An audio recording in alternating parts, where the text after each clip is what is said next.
Hello students, कैसे हैं आप सब। आज हम ज्योग्राफी का एक बहुत ही इम्पॉर्टेंट टॉपिक करने वाले हैं जो है रिवर्स ऑफ इंडिया। तो आज हम भारत की नदियों के बारे में पढ़ेंगे। तो सबसे पहले हम जिस नदी के बारे में पढ़ने जा रहे हैं वो है गंगा नदी। जैसे कि आप देख रहे हैं पिक्चर में, ये गंगा नदी को दर्शाया हुआ है। तो गंगा नदी के बारे में आइए हम पढ़ते हैं। गंगा भारत की पवित्रतम नदी है। सूर्यवंशी राजा भागीरथ इसे धरती पर लाए, इसीलिए गंगा को भागीरथी भी कहा जाता है। उद्गम स्थल की अगर हम बात करें तो उत्तरकाशी जिले में गंगोत्री शिखर पर गोमुख जो है वो गंगा का उद्गम स्थल माना जाता है। अब गंगा के किनारे बसे प्रमुख स्थल कौन कौन से हैं?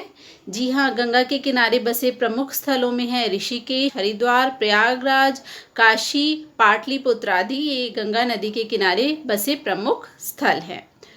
और गोमुख से गंगा सागर तक 1450 किलोमीटर गंगा की कुल लंबाई है। तो ये हमने पढ़ा रिवर गंगा के बारे में।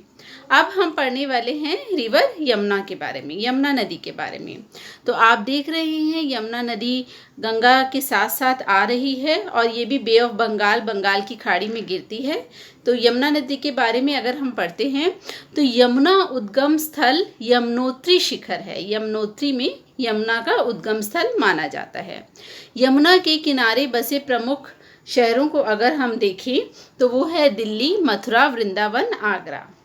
यह गंगा के समानांतर बहते हुए प्रयाग में गंगा में मिल जाती है तथा गंगा के साथ साथ गंगा सागर तक जाती है। तो ये हमने पढ़ा यमुना नदी के बारे में। तो अब हम पढ़ने वाले हैं सिंधु नदी के बारे में। सिंधु नदी भारतवर्ष की नहीं विश्व की विशाल नदी है और इसके उद्गम स्थल की अगर हम बात करें तो तिब्बत में स्थित कैलाश मानसरोवर के पास इसका उद्गम स्थल है। बहाव, तिब्बत में 250 किलोमीटर ये नदी बहती है, जम्मू और कश्मीर में 550 किलोमीटर और शेष 2350 किलोमीटर पाकिस्तान में। कुल लंबाई अगर हम इसकी देखें तो 3180 किलोमीटर इसकी लंबाई है। हम सभी जानते हैं कि वैदिक संस्कृति का विकास इसी नदी के किनारे हुआ। हमने प्रीवियस वीडियोस में भी देखा कि मोहनजोदड़ो और हड़प्पा संस्कृति, इंडस वैली सिविलाइजेशन का जो विस्तार है वो इसी नदी के आसपास कहा गया है। अब हम बात करते हैं सरस्वती नदी की। सरस्वती नदी का उद्गम स्थल हिमालय है, जो कि अगर हम इसके बहाव की बात करें तो हरियाणा, राजस्थान, गुजरात से होती हुई सिंधु सागर या अरब सागर में ये नदी मिलती है। वर्तमान में यह नदी ऊपर से विलुप्त हो गई है, लेकिन आज भी हरियाणा और राजस्थान दोनों प्रदेशों में अंदर ही अंदर ये नदी प्रवाहित होती है और इसके प्रवाहित होने के लिए जो इसकी खोज है वो चल रही है।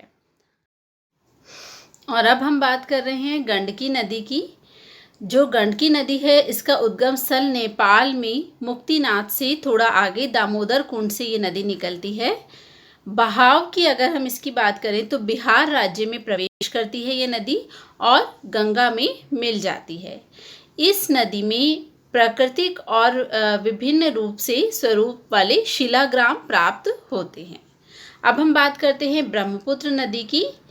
ब्रह्मपुत्र नदी पवित्र मानसरोवर के पास एक विशाल हिमानी से निकलती है। इसका बहाव तेजपुर, गुवाहाटी, डिब्रूगढ़, शिवसागर आदि में है।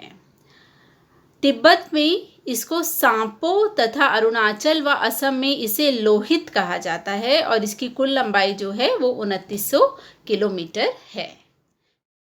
और अब हम बात करते हैं नर्मदा नदी के बारे में। नर्मदा का उद्गम स्थल अगर हम देखें तो आप जैसे कि मानचित्र में भी देख रहे हैं, अमरकंटक से निकलकर ये अरब सागर में गिरती है। इसका बहाव अगर हम देखें तो ओंकारेश्वर और मघनाता, शुल्क तीर्थ, भेड़ घाट, जबलपुर व कपिलधारा आदि में इसका प्रवाह है। सती अनुसुया का मंदिर भी इसके पास ही बना हुआ है। इसकी कुल लंबाई 1300 किलोमीटर है। तो ये नर्मदा नदी की हमने बात की।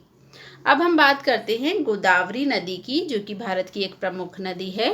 गोदावरी का उद्गम स्थल ब्रह्मगिरी पर्वत में त्र्यंबकेश्वर, नासिक से निकलकर ये गंगा सागर में मिलती है। बहाव के अगर हम इसकी बात करें तो पंचवटी, पैठण, राजमहेंद्री, भद्राचलम, नांदेड़, कोटा, पल्ली आदि में गोदावरी नदी का बहाव है। ये दक्षिण भारत की गंगा भी कहलाती है। ये बहुत महत्वपूर्ण है कि दक्षिण भारत की गंगा कौन सी नदी कहलाती है, तो उसका उत्तर होगा गोदावरी नदी और इसकी कुल लंबाई 1450 किलोमीटर है। आप महानदी की स्थिति मानचित्र में देख सकते हैं। महानदी का उद्गम स्थल रायपुर जिले, जो कि मध्य प्रदेश के दक्षिण पूर्व में सिंधावा पर्वत से निकलकर उड़ीसा में कटक के पास सागर में मिलती है। बहाव की अगर हम बात करें तो रायपुर, बस्तर, बिलासपुर आदि में इसका बहाव है। इसकी कुल लंबाई 860 किलोमीटर है और ये विश्व का जो सबसे लंबा बांध है, हीराकुंड बांध, वो महानदी पर ही बनाया गया है। तो ये हमने महानदी के बारे में थोड़ा सा जाना। दक्षिण भारत की एक और महत्वपूर्ण नदी है कृष्णा नदी।